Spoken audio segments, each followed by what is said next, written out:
Hey everyone, welcome to another episode of the Motley Show, where we look at some of the bigger stories from news and politics each week, step outside the echo chamber, and try to see what's really going on and why should we care. First off, I want to say my thoughts are with Paris and Beirut and every other city, town, and community that has been affected and that is on the front lines of this tidal wave of terrorism that is going on right now. I hope you are all safe, I hope your loved ones are secure, and I hope you are strong enough to see through the pain and understand that these cowardly acts are not representative of a major or minor religion or culture. They represent the weakness, fear, and desperation of groups who understand that the world is filled with people who are stronger than them. Now let's get to the recent GOP debate that took place on the Fox Business Channel earlier this week. And I know that this can seem trite in comparison to what just happened in those territories, but we're talking about electing the leader of what is quote-unquote the free world, and that person could directly affect whether or not groups like ISIS and Al-Qaeda actually flame up again. Our foreign policy and our choices to get involved in certain conflicts around the world actively creates groups like this. Now this debate was on the Fox Business News network, as I mentioned earlier, and is the only network that is exempted from the supposed changes to the debate format the GOP candidates want. Of course, the reason they did that was because they are still afraid of Roger Ailes. He is still a kingmaker. And you can absolutely see the effect of it on Fox News. They can throw tons of support behind a particular candidate and bring them on for tons and tons of softball interviews, or they can tell pretty much everyone on their network to bash a certain person, which is what's happening to Trump right now. Now, before we get into nitty-gritty details, let's do a quick overview of the undercard-overcard debate. In the undercard, try as you might, Chris Christie is probably not going to mount a comeback to the big table. And no matter how many times Jindal criticizes everybody else around him, he's not going to be able to fight his way back to the big table. All the people who have fallen to the JV debate and all those people who have fallen off the JD debate are pretty much guaranteed to be the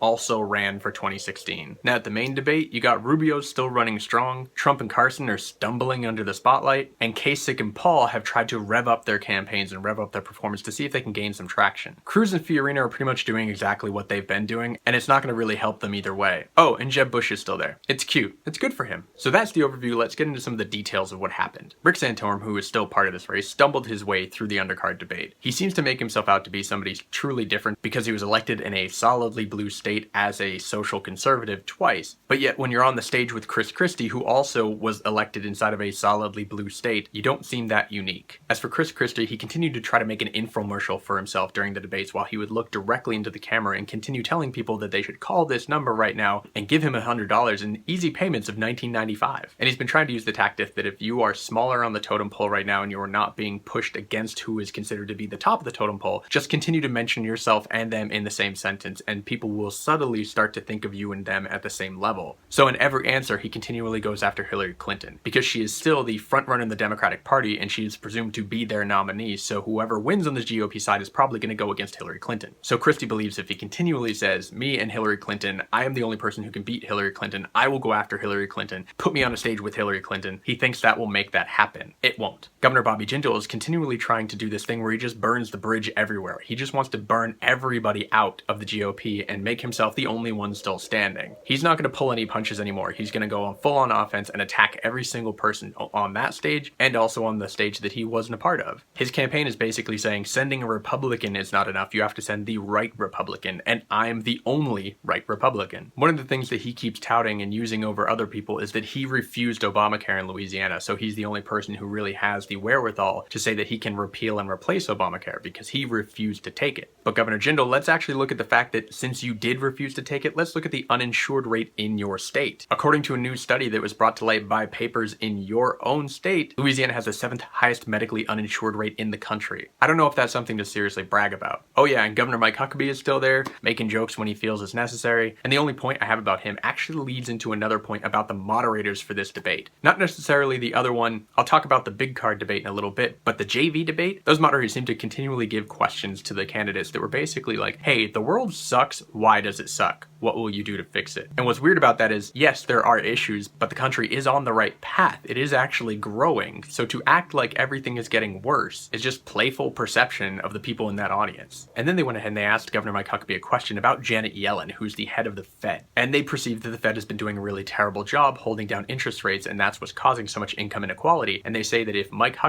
President Huckabee went into power, would he keep Janet Yellen on? Would he fire Janet Yellen? And the question is inherently moot because the president can't fire the head of the Fed. They can choose not to re-enlist them, they can choose not to have them stay on after the end of their 4-year term, but they have no power to fire the head of the Fed. So while we should be expecting more out of our candidates for these debates, we should also continually expect more out of our moderators as well. Now, moving on to the main debate, right away there was something interesting from the moment that the people got announced. This is my own opinion, this is definitely objective based on hearing what was coming out of the television at the time, but Trump got nearly the lowest amount of applause out of everybody on the stage. Carson and Rubio definitely blew off the roof when they were announced, and everybody else got a pretty sizable boost, but Trump's was oddly low. It is possible that the tide is finally turning against him. And if you have by now gotten a chance to watch the 90-minute speech he did a couple days later, where he just railed on improving against every other candidate out there, you can see that it seems to really be getting under his skin that at least in Iowa, Carson is ahead of him, even though Trump is still ahead nationally. He doesn't like being second place or worse, and it's driving him insane. Now, while I would say that the night went to Rubio again, he is getting stronger and stronger. I want to caution him and his team that when you make certain statements, you want to stay within a certain general area, because if you get very, very specific, while it makes you think you sound smart, you have to make sure that those very, very specific things are actually correct. Rubio was on a roll making a really good point about vocational schools versus four-year colleges. He's saying that we need to train people actually to go directly into the workforce. Train people in high school, vocational high school, so they go out of high school into manufacturing jobs, welding jobs, auto repair. These are all things that are still necessary in our country, and they are good paying jobs. But he says that we have stigmatized vocational training. And that's absolutely true. I remember when I was in high school that we used to talk about the kids who went to the vocational school as being stupid. And it absolutely wasn't true. So on that point, I completely agree with Marco Rubio. But then he fell off a cliff based on actual facts. When he said, we need more welders, not philosophers. Welders make more money than philosophers. Which again was a subtle hit against intellectualism. Anyone who basically spends their time thinking and studying is somehow an enemy of the Republican Party. But when it comes to actual facts, according to the Bureau of Labor, the average salary for a welder is $37,420, while the average for a philosopher is $63,630. And it gets even worse if you go only to the top 10% of those fields, where now you have welding being $58,590 and philosophers over $200,000. So Rubio, please, don't get ahead of yourself. Now, as for Ohio Governor John Kasich, he tried to step really big this time, and he continually talked about he's the only person who's balanced the budget on the federal and state level. And while that might be true, he just continually said the same things over and over and over and over again that he said in previous debates. He's not really growing his message, he's just repeating it. And during this particular debate, he decided to interrupt as many times as he could to get that message out. But he did get a really good response from the crowd at a very interesting point when he interrupted the conversation about immigration plans and about getting rid of illegal immigrants. Trump continually says he's going to build a wall and he's going to deport all 11.3 million immigrants. And then when Trump was asked about the fact that the federal courts have just issued an injunction against Obama's executive order to keep 5 million undocumented immigrants inside the country under his deferred action plan, the moderators asked Trump, how would you then get those 5 million people? How would you take them and put them outside the borders? And then Trump said we would round them up and we would do it in a humane way, but it has to be done. We are a country of laws, and if we don't have borders that are enforced, we are not a country. We are a country of laws. Now, Kasich interrupted him and said there's no way that this can be done. It's not going to happen. It would never get through Congress, so we'd never be able to do it anyway, and it's a silly discussion. We have to talk about the fact that we can strengthen our borders while figuring out a way for the people who are here already to earn their citizenship. And he said talking about deporting them en masse is just silly, and the fact that the whole party is doing it is ridiculous. But Trump decided to make a comeback from that when showing off his knowledge of presidential history, and he went back to Eisenhower, and he said, look, Eisenhower deported 1.5 million illegal immigrants, and it worked. And what he did was he bussed them across the border, and if they came back, he bussed them farther across the border, and if they came back, he bussed them farther across the border, and they didn't come back. And look, he won. And Trump said, and everybody likes Eisenhower. I like Ike. You like Ike. Everybody likes Ike. So how could that have been a bad thing? Once again, a politician put on the spot has a way of figuring out how to put his foot so deep into his mouth that he could walk on his own ass. The plan in Eisenhower's administration that Trump is referring to was actually called Operation Wetback. So let's not talk about it being humane and respectful to the people it was dealing with. And yes, he is right about the fact that they used to bus people over the border and then bus people farther and farther away if they got back. But during those bus trips, they stuffed those things so over capacity. And when they dropped them off, they didn't drop them off with anywhere to go or any supplies. And on one trip out to Mexicali, 88 people died of heat stroke. So again, not the most humane thing to go back to, but nice try, Trump. And it was also during this exchange that Trump got his first boo of the night when he brushed off John Kasich, saying he didn't need to listen to him because Kasich was talking about business, and Trump's a famous businessman. The arrogance of Donald Trump is starting to wear thin with a lot of the people in the crowds, and he should take note. And also the crowd did cheer for the fact when people were talking about a humane way of dealing with illegal immigration, which is the first time I think I've heard that from a Republican audience. Now moving on to Fiorina, Carly Fiorina did the same thing that she's been doing before, which is speechifying every time she gets the microphone. She ignores the questions completely and just says the talking points that she's been trained to say. And sometimes that's going to work, but on certain occasions when she misses the question completely, it backfires because she ends up saying something that completely contradicts the question, which happened during this debate when they asked her how she would deal with the fact that during Democratic administrations, job rates actually go up farther than they do in Republican administrations. The number of jobs actually created goes higher on a month-per-month basis. But presented with that fact, she just went on talking about whatever she wanted to talk about, and she ended by saying that people actually do worse under Democratic administrations, which is kind of the exact opposite of what the moderator had told her. But that didn't matter. She had a new bumper sticker to keep trying out when she continued to go back to the old tried and true statement of, take our government back. But I don't believe she really represents the people that it needs to go back to. And she repeated the trope of the Republicans, which is that Obamacare is failing, that it's chaotic, and it's destroyed this country. But of course, we've all seen that the overall nationwide medically uninsured rate has dropped significantly, and Obamacare is doing exactly what it's doing. The actual rate of increase of the cost of medical plans has gone up still, but slower, a lot slower than it did in the free market system, which Fiorina says we should just go back to because we've never tried it before. And I think we all remember what the free market system was like. Those people who were like,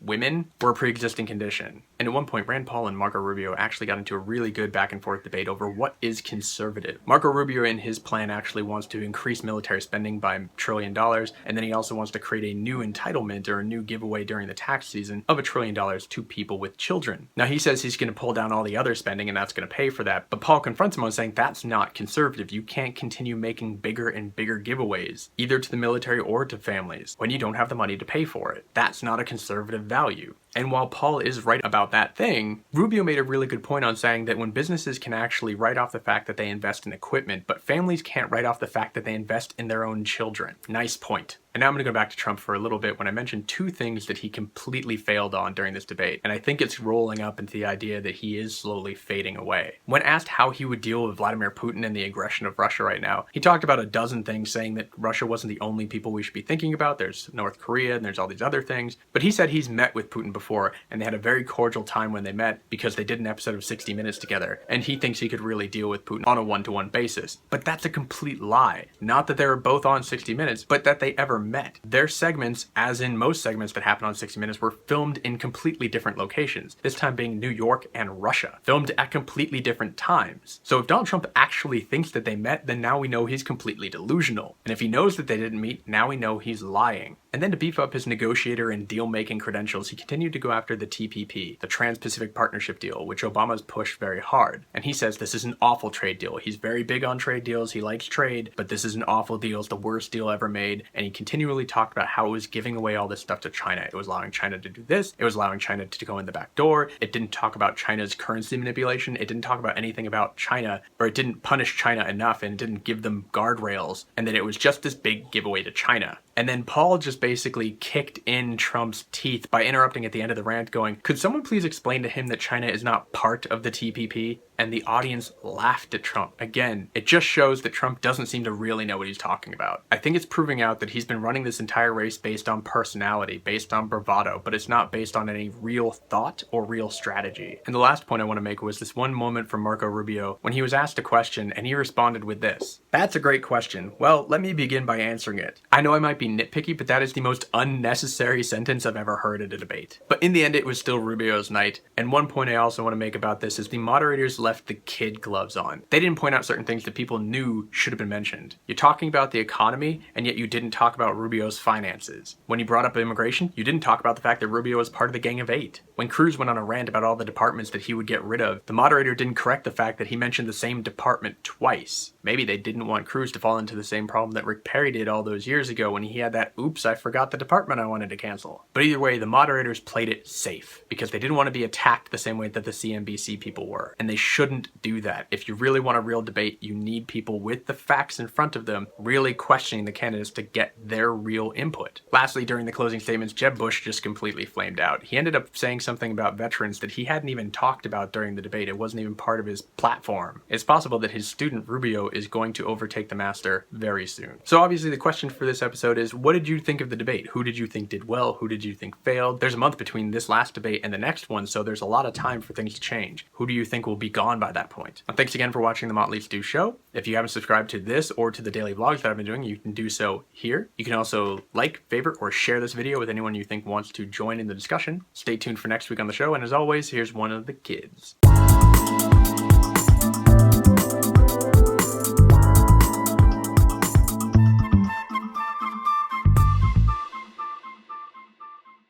When somebody has a quality of life that is so low, the question becomes, why are we saving these people? Is it for them or is it for us? My wife is awesome. She was just very understanding of what I needed to get done. I still was able to actually spend time with Logan and with Liam this evening before both of them went to bed, but she ran out to get me dinner and I just wouldn't have been able to get all this stuff done without her. Thanks, honey.